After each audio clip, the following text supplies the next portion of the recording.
2부 친구들 안녕하세요. 오늘은 누가복음에 대해서 같이 살펴보겠습니다. 먼저 누가복음의 저자입니다. 누가복음의 저자는 말 그대로 누가입니다. 누가는 성경에서 총 3번 언급되는데 그 중에 골로새서 4장 14절에 보면 누가에 대해서 의사라고 부르고 있습니다. 실제로 누가복음에는 다른 복음서들보다 의학적인 용어가 많이 나오는데요. 이런 것들로 봐서 누가는 실제로 의사였다고 그렇게 보고 있습니다. 그리고 누가는 특이한 점이 하나 더 있는데요. 성경을 쓴 저자들 중에서 유일하게 이방인으로 알려져 있습니다. 누가가 쓴 책은 누가복음 말고 한 권이 더 있는데 바로 사도행전입니다. 사실 누가복음과 사도행전은 내용이 서로 연결되는 책입니다. 누가복음은 예수님께서 승천하실 때까지의 이야기를 담고 있고요. 사도행전은 승천하신 이후에 사도들의 이야기를 담고 있습니다. 이 부분은 사도행전 할 때 다시 알아보겠습니다. 다음은 누가복음의 대상과 그 배경입니다. 누가복음은 이 수신자를요 명확하게 밝히고 있는데 바로 데오빌로라는 사람입니다. 누가는 데오빌로를 각하라고 부르고 있는데요. 아마도 로마의 높은 관직에 있었던 그런 사람이었을 것이다 라고 보고 있습니다. 그렇다면요 아마도 데오빌로는 이방인이었을 가능성이 높습니다. 그렇다고 해서요 이 복음서가 데오빌로 한 사람만을 위해 쓰여진 것은 아닙니다. 데오빌로를 대표로 하는 그와 비슷한 사회적, 문화적 특성을 가진 자들, 즉 이방인들을 포함한 폭넓은 당시의 여러 사람들에게 그리스도의 복음을 확증하고 전파하기 위해서 누가는 이 글을 기록하였습니다. 누가복음에는요 다른 복음서들과 비교되는 독특한 특징들이 몇 가지가 있습니다. 우선 첫 번째로 예루살렘에 대한 강조입니다. 예루살렘은 마태복음에서 12번, 마가복음에는 10번 언급이 되는데 이에 비해서 누가복음에서는요 31번이나 언급이 됩니다. 예수님께서는 예루살렘에 올라가시는 것을 공생의 사역의 최종적인 목적으로 삼으셨습니다.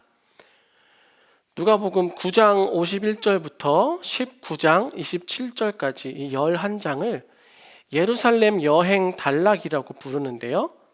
예루살렘으로 가시겠다고 예수님께서 9장에서 공언하셨지만 결국 19장에 가서야 예루살렘에 도착하게 됩니다. 그 중간중간에 계속해서 예루살렘으로 가시는 중이라고 언급을 하면서요. 지금 되어지는 일들이 결국은 이 예루살렘으로 가는 그 중간에 있는 일임을 계속 말하고 있습니다. 그리고 누가복음의 제일 마지막 장에서요. 예루살렘은 모든 족속에게 죄사함을 얻게 하는 회개가 전파되기 시작하는 바로 시작점이 될 것이라고 말씀하시면서 제자들에게 이 예루살렘을 떠나지 말라고 말씀하십니다. 이처럼 예루살렘에 대한 강조가 아주 두드러지게 나타납니다. 그리고 두 번째, 이방인 여자들, 가난한 자들에 대한 관심입니다.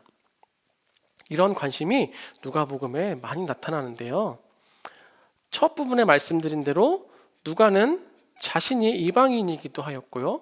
또 편지에 주된 수신자들이 역시 이방인들이었기 때문에 다른 복음서의 저자들보다 이방인들에 대한 관심이 많았습니다. 누가복음에 나타나는 이방인들에 대한 부분들은 다음과 같습니다. 예수 그리스도는 이방인에게 비추는 빛, 모든 육체가 하나님의 구원을 보게 될 것, 구약시대에 이미 이방인들에게 하나님의 구원이 임했다고 설명, 그리고 이방인 백부장의 믿음을 칭찬하셨고요. 사마리아에 대해서 호의적인 입장을 취하셨고 동서남북에서 온 사람들이 하나님 나라의 잔치에 참여하게 될 것, 그리고 예수 그리스도의 이름으로 사죄의 회개가 모든 족속에게 전파될 것, 이렇게 많은 부분에서 이방에 대해서 언급하고 계십니다. 자, 그리고 또 여자들에 대한 관심도 다른 복음서들에 비해서 많습니다. 여자들에 대한 언급은요, 엘리사벳, 마리아, 아셀지파의 안나, 사렙다 과부, 시몬의 장모, 나인성 과부, 예수를 도운 여자들, 여자의 가루 서말, 드라크마를 찾는 여자, 간청하는 과부, 십자가의 여자들, 부활일의 여자들, 이런 부분들이 있습니다. 그리고 가난한 자들에 대한 언급도 굉장히 많은데요.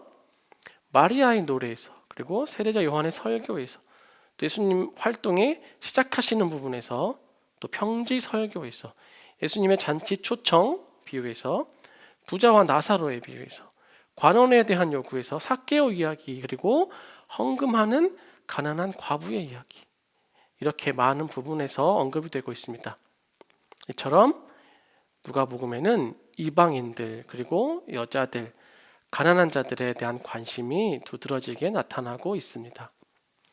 그리고 세 번째, 누가복음에는 또 기도에 대해서 아주 강조가 되어 있는데요. 그 중에서도 특히 예수님께서 기도하시는 모습이 강조가 되고 있는데, 주로 예수님께서는 그 사역에 있어서 결정적인 전환점을 맞이하실 때마다 기도하는 모습을 잘 보여주고 계십니다. 우선 공생의 사역을 시작하시면서 세례를 받으실 때, 그리고 12 제자를 부르시기 전에, 그리고 베드로에게서 신앙 고백을 받으시기 전에, 또 죽음을 예고하신 그 변화산 사건에서, 그리고 감람산에서 십자가 고난을 앞두시고, 그리고 십자가 위에서 기도하셨습니다.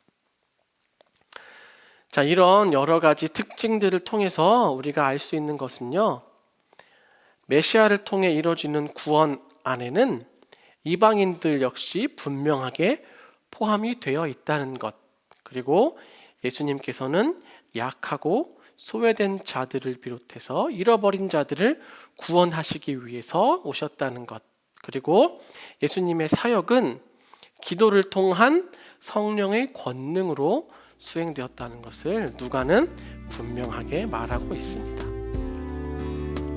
누가복음을 읽을 때요, 이런 특징적인 부분들을 같이 찾아보면서 읽으면 많은 도움이 될 것입니다.